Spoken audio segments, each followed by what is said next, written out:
Good luck if you applied. Tobacco smuggling. It's a growing problem, not just for big business, it's hurting smaller retailers too. Simon's got more on that morning. Good morning to you. Yes, the sale of illegal and counterfeit cigarettes is costing the Treasury an estimated £10 million a day in lost tax revenue. But it's not just government coffers which are suffering. Small retailers such as newsagents are being affected too.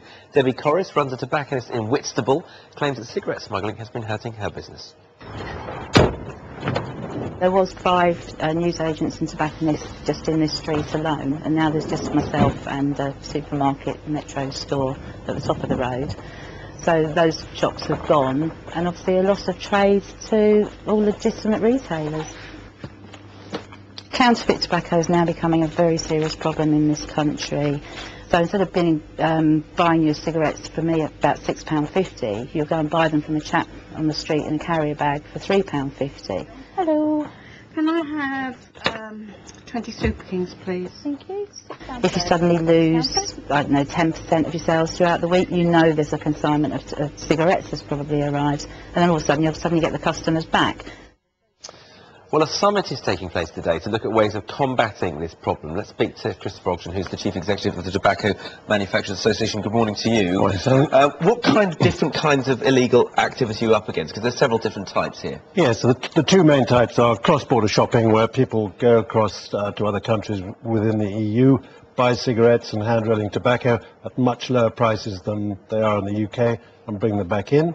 That's done on an individual basis and by white van man as well.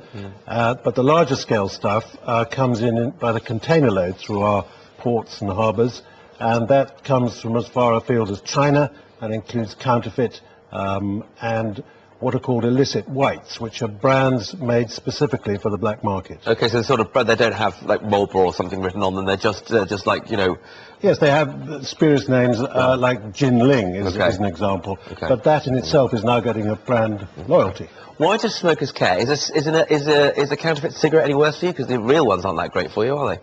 Well, the reason people buy them is they're half the price, if not better value than that even. Yeah. In terms of are they better for you, well, what consumers need to realise is that these things are untaxed, unregulated and unhygienic. They're made in poor conditions. Sometimes we found rat droppings in them, bits of plastic, bits of string, and the tar levels tend to be higher.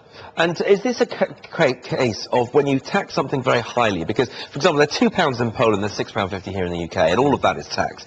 If you tax something too highly, you create widespread tax evasion. Absolutely. I mean, the fundamental cause of the problem is the high tax regime in the UK. We're virtually the highest in the world. We're just behind Ireland. They've got a smuggling problem too, and in 2 successive budgets now, the Irish government has chosen to freeze tobacco tax. All right, Christopher Ogden, thank you very much indeed. Looking at ways to try and change consumer behaviour in a summit on tobacco smuggling today. For now, thanks very much. Thank you, Simon. Thank you, Simon.